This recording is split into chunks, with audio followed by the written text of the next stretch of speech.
18 വയസ്സിന് മേപ്പോട്ടുള്ള എല്ലാവരും അറിഞ്ഞിരിക്കേണ്ട ഒരു വാർത്തയാണിത്. എനിക്ക് അതുപോലെ തന്നെ ഇതിനെ സംബന്ധിച്ച് കുറച്ച് കാര്യങ്ങൾ നിങ്ങളോട് പറയാനുണ്ട്. സൈബർ ബുള്ളിങ് ഈ ഒരു സൈബർ സ്പേസിൽ ഇരിക്കുന്ന എല്ലാവരും അറിഞ്ഞിരിക്കണം എങ്ങനെ ഇതിനെ നേരിടാന്നുള്ളത്. എന്നെ ഒരുപാട് സങ്കടത്തിലാഴ്ത്തിയ ഒരു സംഭവം ഇന്ന് നടന്നു. ഏതാണ്ട് ഈ ഒരു സംഭവമായിട്ട് സമാനത ഉള്ള ഒരു പ്രശ്നം ഈ അടുത്ത് തന്നെ നമ്മൾ കണ്ടതാണ്. ഒരു കൊച്ചു കുഞ്ഞ് ആ കുട്ടിയുടെ അമ്മയുടെ കയ്യിൽ നിന്ന് മേളത്തെ നിലയിൽ നിന്ന് താഴത്തേക്ക്, സൺഷെയ്ഡ് ഫ്ലാറ്റിലാണ്, മേളിൽ നിന്ന് താഴത്തേക്ക് വീണു. ആ കുട്ടി രക്ഷപ്പെട്ടു, കൊച്ചുകുട്ടി. പക്ഷെ ആ കുട്ടി ഇങ്ങനെ വീണേനെ ചൊല്ലി ആ കുട്ടിയുടെ അമ്മ ഒരുപാട് സൈബർ അറ്റാക്ക് നേരിട്ടു. ലാസ്റ്റ് ആ ചേച്ചി ആത്മഹത്യ ചെയ്തു. ഇത് നടന്നിട്ട് അധികം കാലമൊന്നും ആവുന്നില്ല. ഇതാ ഇന്നും ഒരു പെൺകുട്ടി, അത് തിരുവനന്തപുരത്ത് ഒരു പെൺകുട്ടി സൈബർ ബുള്ളിങ് കാരണം ആത്മഹത്യ ചെയ്തിരിക്കുകയാണ്. സത്യം പറഞ്ഞാൽ ഞാനത് കണ്ടപ്പോ ഉണ്ടല്ലോ, ഞാനും ഒക്കെ ഇപ്പൊ എന്താ ഈ ഒരു വീഡിയോയുടെ അടിയിൽ തന്നെ കാണും ഒരു 5-6 തെറി ഉറപ്പാ. എനിക്കറിയാത്. പക്ഷെ നമ്മളൊക്കെ അതിനെ വലുതായിട്ട്, ഞാനൊക്കെ അതിനെ അയ്യേ പോട്ടുപുല്ല്, അല്ലെങ്കിൽ ചിലപ്പോൾ എന്റെ വീട്ടുകാരെയോ അല്ലെങ്കിൽ ചില സമയത്ത് എന്നെ തന്നെ വിളിക്കുമ്പോഴാണെങ്കിലും എനിക്ക് പൊളിയാറുണ്ട്. നല്ല തെറി ഞാൻ വിളിച്ചു പറയും തിരിച്ച്. ഒരു മയവും ഇല്ല, നമ്മളതിനെ അങ്ങനെ എടുക്കുന്നുള്ളൂ. ഞാൻ തിരിച്ചു തെറി പറയും. അതിപ്പം നമുക്കൊരു കമന്റ് കണ്ടു, നമ്മൾ അതിന് തെറി പറഞ്ഞു. അത് കഴിഞ്ഞിട്ട് പിന്നെ ഇവൻ ചിലപ്പോൾ അതിനെ ഇപ്പം ആരാണെങ്കിലും ആ ഒരു ഞാൻ അയച്ച തെറിക്ക് പിന്നെ ചിലപ്പോൾ റിപ്ലൈ തന്നു കഴിഞ്ഞാൽ ചിലപ്പോൾ നമ്മൾ കാണണമെന്നില്ല. അത് അവിടെ കഴിഞ്ഞു. കാരണം പിന്നെ നമുക്ക് നോട്ടിഫിക്കേഷൻ വരാൻ ചാൻസ് ഇല്ല.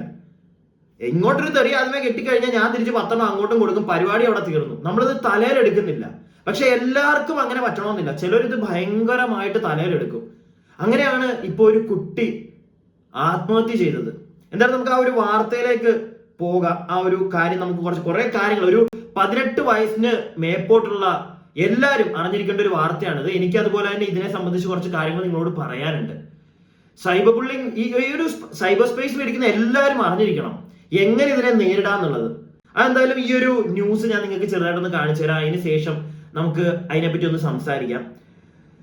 സോഷ്യൽ മീഡിയ ഇൻഫ്ലുവൻസർ ജീവനൊടുക്കി, സൈബർ ആക്രമണം എന്ന് സുഹൃത്തുക്കൾ. തിരുവനന്തപുരത്ത് ആത്മഹത്യയ്ക്ക് ശ്രമിച്ച +2 വിദ്യാർത്ഥി മരിച്ചു. തൃക്കണ്ണാപുരം ഞാലിക്കോണം സ്വദേശിയാണ് മരിച്ചത്. കഴിഞ്ഞ തിങ്കളാഴ്ചയാണ് ആദിത്യ വീട്ടിനുള്ളിൽ ആത്മഹത്യയ്ക്ക് ശ്രമിച്ചത്. ഇൻസ്റ്റഗ്രാമിൽ സജീവമായിരുന്ന ആദിത്യ സൈബർ ആക്രമണത്തെ തുടർന്നാണ് ആത്മഹത്യ ചെയ്തതെന്നാണ് കുടുംബത്തിന്റെ ആരോപണം. പൂജപ്പുര പോലീസ് അസ്വാഭാവിക മരണത്തിന് കേസെടുത്തു.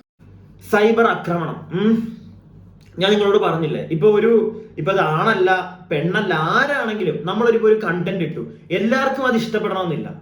ചിലവർക്ക് അത് വിമർശിക്കാൻ വരുന്നവരുണ്ട്. എന്റെയൊക്കെ ഒരുപാട് പേര് വിമർശിക്കാറുണ്ട്. എനിക്കത് ഭയങ്കര ഇഷ്ടമാണ്. കാരണം അവർ പറഞ്ഞു തരുന്നത് നല്ല രീതിയിലാണ്. എത്രയോ പേര് ഇന്നലത്തെ ലാസ്റ്റ് ഞാനിട്ട വീഡിയോയിലും ഒക്കെ ആണെങ്കിൽ, ഇന്നിട്ട വീഡിയോയിലും ഒക്കെ ആണെങ്കിൽ കുറെ ആളുകൾ എനിക്ക് ഒരുപാട് നല്ല കാര്യങ്ങൾ പറഞ്ഞു തരാറുണ്ട്. ഞാൻ എന്നെ നല്ല രീതിയിൽ തന്നെ എടുക്കാറുള്ളത് കേട്ടോ. നല്ല രീതിയിൽ പറയും, വേടാ ചിലപ്പോൾ ഇങ്ങനെ ബോറാണ്, നീ വേറെ രീതിയിൽ ചെയ്യും.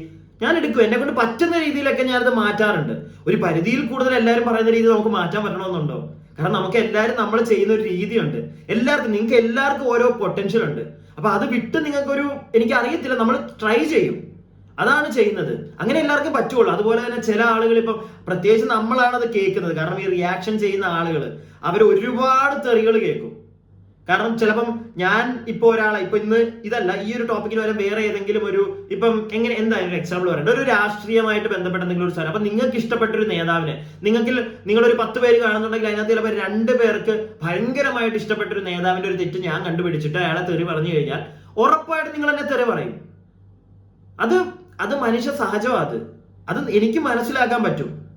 ചില ആളുകളുണ്ട് അങ്ങനെ അവർക്ക് ഇഷ്ടപ്പെടുന്ന, ഇന്നലത്തെ ഒരു വീഡിയോയിൽ ഞാൻ കണ്ടിരുന്നു 1-2 പേര് അവർക്ക് ഇഷ്ടമല്ല ഞാൻ ആ പറഞ്ഞ കാര്യം, പക്ഷെ അവർ വന്നിട്ട് മാന്യമായിട്ട് ആ ഒരു കാര്യം പറയുന്നത്, അവരോട് ഞാൻ മാന്യമായിട്ട് റിപ്ലൈ കൊടുക്കും. അതൊക്കെ ഞാനൊക്കെ അങ്ങനെ എടുക്കുള്ളൂ. നേരെ മറിച്ച് തെറി പറയുന്നതിനെ തിരിച്ചു തെറി പറയും. പക്ഷെ ഇതൊന്നും പറ്റാത്ത ചില ആളുകളുണ്ട്. ഈ പെൺകുട്ടിക്ക് അതാണ് പറ്റിയത്. ഈ പെൺകുട്ടിയെ വന്ന് തെറി പറഞ്ഞപ്പം അത് +2 കഴിഞ്ഞതേ ഉള്ളത്, അതിന് താങ്ങാൻ പറ്റിയില്ല. വാർത്ത ബാക്കിയും കൂടെ നിങ്ങൾ കാണൂ, എന്നിട്ട് നമുക്ക് കുറച്ചും കൂടെ ഡീറ്റെയിൽ ആയിട്ട് ഇതിനെപ്പറ്റി സംസാരിക്കാം. തിരുവനന്തപുരം സ്വദേശിയായ ഇൻസ്റ്റഗ്രാം ഇൻഫ്ലുവൻസറാണ് ഇപ്പോൾ ആത്മഹത്യ ചെയ്തിരിക്കുന്നത്. കഴിഞ്ഞ തിങ്കളാഴ്ചയാണ് 18 വയസ്സുകാരിയായ ആദിത്യ ആത്മഹത്യയ്ക്ക് ശ്രമിച്ചത്. പിന്നാലെ ഇന്നലെ വൈകുന്നേരം ഏതാണ്ട് 6:30 ഈ കുട്ടി മരണപ്പെട്ടിരിക്കുന്നത്.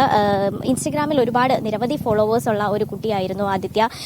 നിരവധി വീഡിയോസും മറ്റു കാര്യങ്ങളും ഒക്കെ തന്നെ ഇൻസ്റ്റഗ്രാമിൽ ചെയ്തു വരികയായിരുന്നു. അതിനിടയ്ക്കാണ് ഇപ്പോൾ ഈ ഒരു ആത്മഹത്യ സംഭവിച്ചിരിക്കുന്നത്. നമ്മൾ മനസ്സിലാക്കുന്നത് പ്രകാരമാണെങ്കിൽ, അല്ലെങ്കിൽ ഈ കുട്ടിയുടെ കുടുംബവും മറ്റ് സുഹൃത്തുക്കളും ഒക്കെ പറഞ്ഞത് പ്രകാരമാണെങ്കിൽ, കുട്ടിക്ക് ഒരു പ്രണയം ഉണ്ടായിരുന്നു. ആ പ്രണയം കഴിഞ്ഞ കുറച്ച് നാളുകൾക്ക് ദിവസങ്ങൾക്ക് മുമ്പ് തന്നെ ആദിത്യ അവസാനിപ്പിക്കുകയും ചെയ്തിരുന്നു. പിന്നാലെ അതിനുശേഷം ഇട്ട വീഡിയോസിലൊക്കെ തന്നെയും വളരെ വലിയ സൈബർ ആക്രമണമാണ് ഈ കുട്ടി ഏൽക്കേണ്ടി വന്നത് എന്നാണ് കുടുംബവും അതുപോലെ തന്നെ സുഹൃത്തുക്കളും ഒക്കെ തന്നെയും പറയുന്നത്. അതായിരിക്കാം മരണത്തിലേക്ക് നയിച്ചത് എന്നാണ് നിലവിൽ സംശയിക്കുന്നത്. കുടുംബവും അത് തന്നെയാണ് പറയുന്നത്. അതിനുശേഷം ഉണ്ടായ സൈബർ ആക്രമണമായിരിക്കാം മകളുടെ ആത്മഹത്യക്ക് കാരണമെന്നാണ് കുടുംബവും ഇപ്പോൾ വ്യക്തമാക്കിയിരിക്കുന്നത്. നിലവിൽ ആ കുട്ടിയുടെ ബോഡി തിരുവനന്തപുരം മെഡിക്കൽ കോളേജിലാണുള്ളത്. അവിടെ മറ്റ് നടപടിക്രമങ്ങൾക്ക് ശേഷം മാത്രമേ വീട്ടിലേക്ക് കൊണ്ടുവരികയുള്ളൂ. നമ്മൾ അപ്പോ സംഗതി ഇങ്ങനെയാണ്. ആ കുട്ടിക്ക് ഒരു പ്രണയം ഉണ്ടായിരുന്നു. ഞാൻ എന്നിട്ട് അതിന്റെ ഇൻസ്റ്റ കുറച്ച് കമന്റ്സ് ഒക്കെ നോക്കിയിരുന്നു. ഞാൻ അതൊന്നും ഇവിടെ വെക്കുന്നില്ല, എനിക്ക് താല്പര്യമില്ല അങ്ങനെയൊക്കെ കാണിക്കാനായിട്ട്. എന്തിനാ, അതിന്റെ ആവശ്യമില്ല. ആ കുട്ടി കേട്ട തെറിയൊക്കെ എനിക്കിവിടെ നിങ്ങളെ കാണിക്കണമെന്ന് തോന്നുന്നില്ല. വളരെ മോശമായിട്ടാണ് അത്. ചിലർ തെറിയല്ല, വളരെ മോശമായിട്ട് ഈ ടാക്കിൾ ചെയ്യാന്ന് പറയാം. ആ കുട്ടിയെ ഭയങ്കരമായിട്ട്, ആ കുട്ടിയൊക്കെ ചിലപ്പോൾ രാത്രിയിൽ ഒറ്റയ്ക്ക് ഇരിക്കുമ്പോൾ ഈ കമന്റ് ഒക്കെ വായിച്ചു കഴിഞ്ഞപ്പോഴായിരിക്കും അതിന് ഇങ്ങനെ എന്തെങ്കിലും ഒരു ആത്മഹത്യ പ്രവണത വന്നത്. കാരണം നീ അവനെ തേച്ചില്ലേടി, നീ ഇനി അടുത്ത ആളെ നോക്കത്തിൽ, അങ്ങനത്തെ കമന്റ് ഒക്കെ. ആ കുട്ടിക്ക് ഒരു പ്രണയം ഉണ്ടായിരുന്നു, അത് കഴിഞ്ഞു. അത് കഴിഞ്ഞിട്ട് അത് വീണ്ടും അതിന്റെ ലൈഫായിട്ട് മുന്നോട്ട് പൊയ്ക്കൊണ്ടിരിക്കുമ്പോഴാണ് ഇങ്ങനെ കുറെ ചൊറിയന്മാരെന്നൊന്നും അല്ല വിളിക്കണ്ടേ. ഞാൻ കാണാറുണ്ട് ഇങ്ങനത്തെ കുറെ കമന്റുകളൊക്കെ. എന്താ ഇവർക്ക് കിട്ടുന്നതെന്നൊരു എന്താ അതിനകത്തുനിന്ന് കിട്ടുന്ന ഒരു സുഖമെന്ന് ഇപ്പൊ കുറെ പേര് വിചാരിക്കുമായിരിക്കും. സൈക്കോളജിക്കലി പറയുകയാണെങ്കിൽ ഇവന്മാർക്ക് ചില മെന്റൽ ഇഷ്യൂസ്, എനിക്ക് അങ്ങനെയാ പറയാൻ തോന്നുന്നത്. അങ്ങനത്തെ ഒരു മെന്റൽ ഇഷ്യൂസ് ആണ് ചിലപ്പോൾ ഇവന്മാർക്ക്. പച്ചയ്ക്ക് പറഞ്ഞാൽ അങ്ങനെയാ പറയണ്ട, ഭ്രാന്തെന്ന് പറയും ഇവന്മാർക്കൊക്കെ. കാരണം മറ്റുള്ളവരെ ഇങ്ങനെ ചൊറിഞ്ഞ് അതിനകത്തുനിന്ന് കിട്ടുന്ന ഒരു സുഖമുണ്ട്. ഈ ഒരു സുഖം ആനന്ദിക്കുന്നവന്മാരാ എനിക്ക് തോന്നിയിരിക്കുന്നത് ഇങ്ങനെയുള്ളവന്മാര്. ഇല്ലെങ്കിൽ എന്തിനാണ് മറ്റുള്ളവർ, ഒരാൾ ഇപ്പൊ ആ കുട്ടിയുടെ ലൈഫാണ്, അവള് ചിലപ്പോ തേച്ചില്ല, ഇതൊക്കെ മറ്റുള്ളവർ എന്തിനാ അറിയുന്നത്? അവളിപ്പോ ഒരുത്തരെ തേച്ചെന്ന് വിചാരിച്ചോ, അത് അവനും അവളും തമ്മിൽ അത് തീർക്കുക. അത് അങ്ങനെ വേണം. അതിനകത്ത് ഒന്നും അറിയാത്ത നമ്മൾ പോയിട്ട് അതിനകത്ത് അഭിപ്രായം പറയാൻ പോകുന്നത് എവിടുത്തെ മര്യാദ? അതാണ് ഞാൻ ചോദിക്കുന്നത്. അപ്പൊ ഒരാൾ അവിടെ തേച്ചു, അപ്പൊ നമ്മൾ ഇവനെ സപ്പോർട്ട് ചെയ്തിട്ട് അവളെ 10 തെറി പറയുക. ഈ ഒരു മെന്റാലിറ്റി കൊണ്ട് പോകുന്നവന്മാരൊക്കെ ഉണ്ടല്ലോ, ഇവരൊക്കെ എങ്ങനെ ലൈഫിലൊക്കെ എന്താ പറയണ്ടേ? ആ ഒരു സാധനം മാറ്റിയില്ലെങ്കിലുണ്ടല്ലോ അവർക്ക് തന്നെയാണ് പ്രശ്നം. നിന്റെയൊക്കെ ഒരു മനസാക്ഷി എന്ന് പറയുന്ന ഒരു സാധനം കാണത്തില്ല നിങ്ങൾക്ക്. നിങ്ങളൊക്കെ ആയിരിക്കും ചിലപ്പോൾ നാളെ നിങ്ങളുടെ വീട്ടിലുള്ള ആൾക്കാരെ നിങ്ങൾ നോക്കുവോ അല്ലെങ്കിൽ ടോർച്ചർ ചെയ്യും നിങ്ങൾ, അവർക്കൊക്കെ എന്തെങ്കിലും ഒരു പ്രശ്നം വന്നു കഴിഞ്ഞാൽ. കാരണം മനസ്സിനുള്ളിൽ ഇങ്ങനെയല്ലേ, ഒരാളുടെ ഒരു താഴ്ച, ഒരാളുടെ ഒരു എന്തെങ്കിലും ഒരു മോശം കണ്ട ഉടനെ അവിടെ ചെന്ന് നിന്ന് ഞാനും ഒക്കെ റിയാക്ട് ചെയ്യുന്ന ആളാണ്. ചില ആൾക്കാരുടെ തെറ്റുകൾ കാണുമ്പോൾ നമ്മളത് പറയും. അത് പറഞ്ഞു വന്ന് അവിടെ കഴിഞ്ഞു. അല്ലാതെ അവരുടെ മറ്റേ കമന്റ് ബോക്സിൽ പോയിരുന്ന് ഡെയിലി കുത്തിയിരുന്ന് തെറി ഇത് തന്നെ അതിന്റെ ആവശ്യമുണ്ടോ? നമ്മളത് അങ്ങോട്ട് നോക്കാതിരിക്കും. ഇപ്പൊ നിങ്ങൾക്ക്, ഞാനിപ്പോ കാണുന്നവരോടായി പറയുന്നത്, നിങ്ങൾക്ക് ആ കുട്ടിയുടെ കമന്റ് ബോക്സിൽ പോയി കമന്റ് ഇട്ട അങ്ങനെ ഇരിക്കുന്നവന്മാർ ഈ വീഡിയോ കാണുന്നുണ്ടെങ്കിൽ അവരോട്, നിനക്കൊന്നും ഇഷ്ടമല്ല അവൾ ഇങ്ങനെ ഒരു പരിപാടി കാണിച്ചിട്ട് അവള് തേച്ചോ ഇല്ലയോ ഒന്നും എനിക്കറിയാൻ പാടില്ല. നിങ്ങളെ ഒരു സമാധാനത്തിന് വേണ്ടി ഞാൻ അങ്ങനെ തന്നെ അങ്ങ് പറയുക. അവള് തേച്ചെന്ന് തന്നെ വിചാരിച്ചു, ആ പെൺകുട്ടി അങ്ങ് തേച്ചെന്ന് വിചാരിച്ചു, അങ്ങനെ വിചാരിക്കുക. അവളെ നിങ്ങൾക്ക് ഇഷ്ടമല്ല, അവളെ നോക്കാൻ പോകണ്ട, അവളുടെ പരിസരത്തേക്ക് പോകണ്ട. നിങ്ങള് തീർന്നില്ലേ? നിങ്ങൾ വേണമെങ്കിൽ അവളെ അൺഫോളോ ചെയ്യുക, നിങ്ങളുടെ ആരും നോക്കി പോവുക, പരിപാടി കഴിഞ്ഞു. അതിന് പകരം അവിടെ ചെന്ന് കുത്തി ഇരുന്ന് അതിനെ ഓരോന്ന് പറഞ്ഞ് മെന്റലി ഇഷ്യൂസ് ഉള്ളവന്മാരെന്നെ എനിക്ക് അവന്മാരെയൊക്കെ വിളിക്കാൻ പറ്റുള്ളൂ. അപ്പൊ ചില ആൾക്കാർ പറയും അവന്മാരൊന്നും സൈക്കോ ഒന്നും അല്ല, അതൊക്കെ വേറെ എന്തുവാ. ദൈവത്തെ ഓർത്ത് അങ്ങനെയുള്ള കാര്യങ്ങൾ ചെയ്യാതിരിക്കുക. പക്ഷെ ഞാൻ ഈ ചെയ്യാതിരിക്കാൻ പറഞ്ഞാലും ഈ പറയുന്ന ഈ നിമിഷം കാണും 1000 എണ്ണം തെറി പറയാൻ ആരെങ്കിലും ഒക്കെ ഇല്ലേ? അപ്പൊ നമ്മൾ എന്താ ചെയ്യേണ്ടതെന്ന് അറിയാം ഇങ്ങനെയുള്ളവന്മാരെ നേരിടാൻ?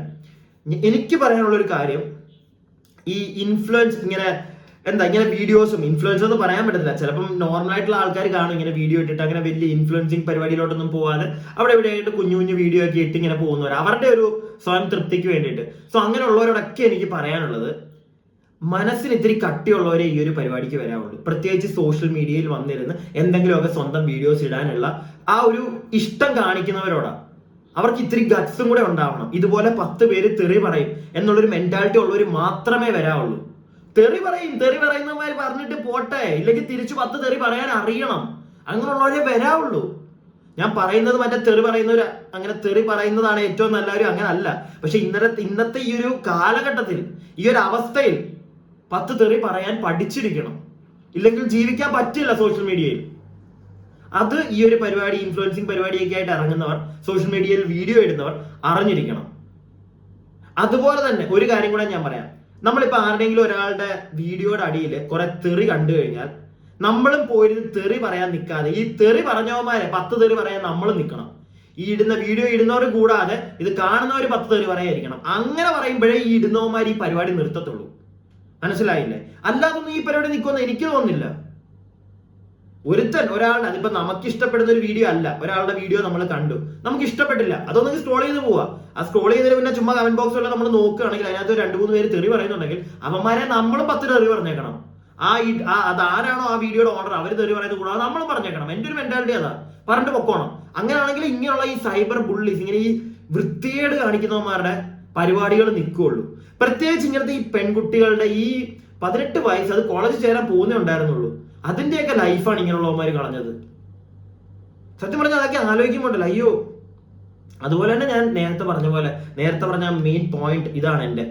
അതായത് ഇച്ചിരി മനക്കെട്ടിയുള്ളവര് ഇങ്ങോട്ടൊരു 10 തെറി കേട്ടാൽ ഓളാവില്ലേ എന്ന് പറയാൻ പറ്റുന്നവരും തിരിച്ചു 10 തെറി പറയാൻ പറ്റുന്നവരും മാത്രം ഈ ഒരു പരിപാടിയിലേക്ക് വരിക. അല്ലാത്തവര് വരരുത്, സീരിയസ്ലി വരരുത്. കാരണം ഇത് എനിക്ക് തോന്നുന്നില്ല എത്രയൊക്കെ സൊല്യൂഷൻസ് ഉണ്ടാക്കിയാലും ഇങ്ങനെയുള്ള കീടങ്ങൾ, എനിക്ക് അങ്ങനെ അവരെ പറയാനുള്ളത്, കാണും എവിടെങ്കിലും ഒക്കെ. ഇവരുടെ ഒരു പ്രശ്നം എന്താണെന്നറിയോ? ഇവർക്ക് ഇങ്ങനെ വന്ന് കമന്റ് ബോക്സിൽ തെറി പറയാനേ പറ്റുള്ളൂ. നേരെ മറിച്ച് സ്വന്തമായിട്ട് ക്യാമറ ഇങ്ങനെ എടുത്ത് വെച്ചിട്ട് വീഡിയോ ഇരുന്ന് ചെയ്ത് ആൾക്കാരെ ഒന്നും പറയാൻ പറ്റത്തില്ല. അങ്ങനെയുള്ളവർക്ക്. ഇവർക്ക് മറ്റേ ഒളിച്ചിരുന്ന് കമന്റ് ബോക്സിൽ എഴുതിയിടുക, ഇതേ പറ്റത്തുള്ളൂ. അവരെ ബീരുക്കൾ എന്ന് വിളിക്കാം, വേറെ പല പേരുകൾ വിളിക്കാം, ഞാൻ പറയുന്നില്ല. ഒരു പരിധിയിൽ കൂടെ ഞാൻ ആ പേര് പറഞ്ഞു കഴിഞ്ഞാൽ ശരിയാവത്തില്ല. നിങ്ങൾ ഊഹിച്ചോ, എന്റെ മനസ്സിൽ വന്നത് നിങ്ങൾക്ക് മനസ്സിലാവുന്നുണ്ടെങ്കിൽ. അങ്ങനെയുള്ള പേരുകളാണ് ഇവന്മാരെ വിളിക്കുന്നത്. അങ്ങനെയുള്ളവന്മാരാണിത്.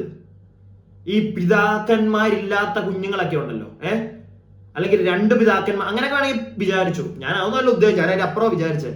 അങ്ങനെയുള്ളവന്മാരൊക്കെയാണ് ഈ പരിപാടി കൊണ്ട് ഇറങ്ങുന്നത്. ഇവന്മാർക്ക് ആരുടെ മുഖത്ത് നോക്കി, ഇവന്മാർക്ക് പുറത്തിറങ്ങിയിട്ട് ഒരു 10 പേരോട് സംസാരിക്കാൻ പേടിയായിരിക്കും. ഇത് കണക്ക് ഒരു വീഡിയോ എടുക്കാൻ പേടിയായിരിക്കും. നേരെ മറിച്ച് രാത്രി മറ്റേ ലൈറ്റ് ഒക്കെ ഓഫ് ആക്കിയിട്ടിരുന്നിട്ട് ഒറ്റയ്ക്ക് ഇരുന്ന് കുത്തി തെറി പറയാനും, അല്ലെങ്കിൽ ആരും കാണാതെ എവിടെങ്കിലും പോയിരുന്ന് തുണ്ട് കാണാനും, ഇതിനൊക്കെ ഇവന്മാരെ കൊണ്ട് കൊള്ളത്തുള്ളൂ.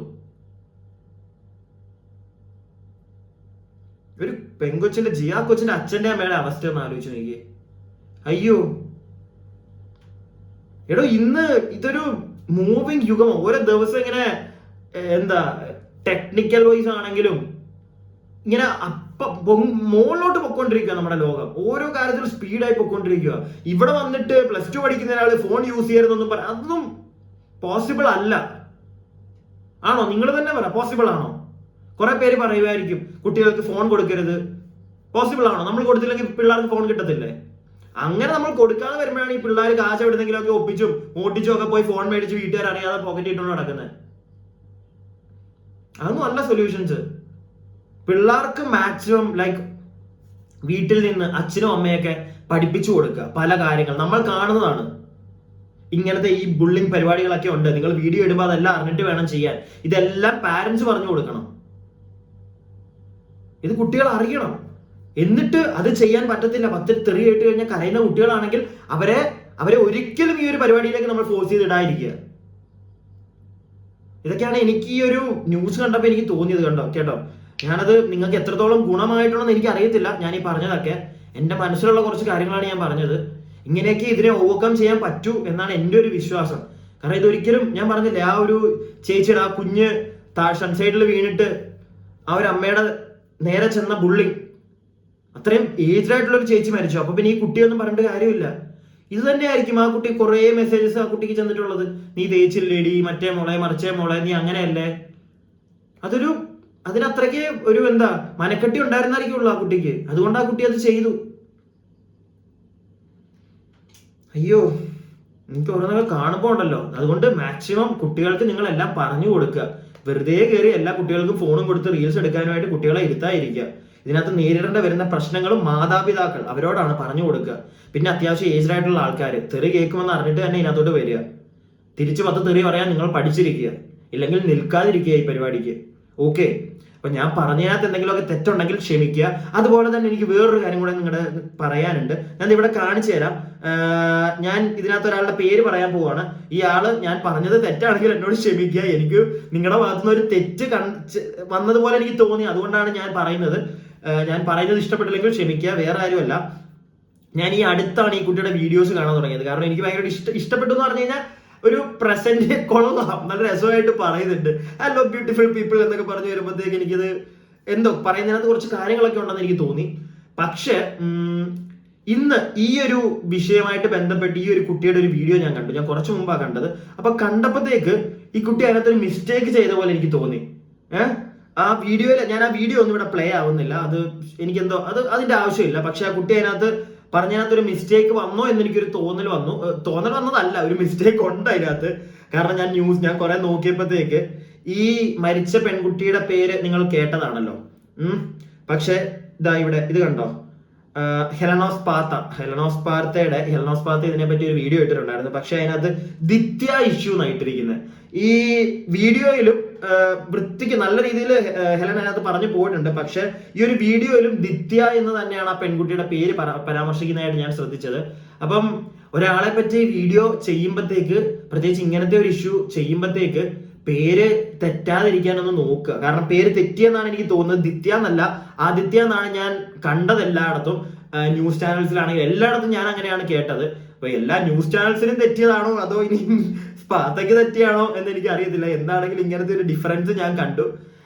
അത് തെറ്റിപ്പോയതാണെങ്കിൽ സ്പാത്ത ഒന്നെന്താ വീഡിയോയിൽ ഇപ്പൊ ഇനിയിപ്പോ ഒന്നും ചെയ്യാൻ പറ്റത്തില്ല. പക്ഷെ ആ കമന്റ് ബോക്സിൽ വല്ലതും ഒന്ന് പിൻ ചെയ്ത് ഇട്ടിരിക്കുക.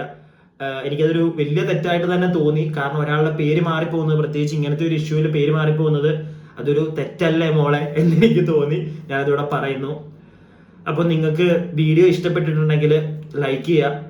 ഈ സബ്സ്ക്രൈബ് ചെയ്യാതൊക്കെ ഒരുപാട് ആൾക്കാർ കാണുന്നുണ്ട്, സബ്സ്ക്രൈബ് ചെയ്യുക. അതുപോലെ തന്നെ ഇങ്ങനെയുള്ള വാർത്തകൾ എന്തെങ്കിലുമൊക്കെ നിങ്ങൾ അറിയുകയാണെങ്കിൽ, ഞാൻ അതിനെപ്പറ്റി സംസാരിക്കണമെന്നുണ്ടെങ്കിൽ എനിക്ക് ഇൻസ്റ്റയിൽ ആ വാർത്തകളൊക്കെ ഒന്ന് ഷെയർ ചെയ്ത് തരിക. ഓക്കെ, ഞാൻ ഇതേ കണക്ക് എൻ്റെ ഒരു പെർസ്പെക്റ്റീവ് സൈഡ് ഉണ്ട്, അത് ഞാൻ എന്തായാലും പറയും. അപ്പോൾ ശരി.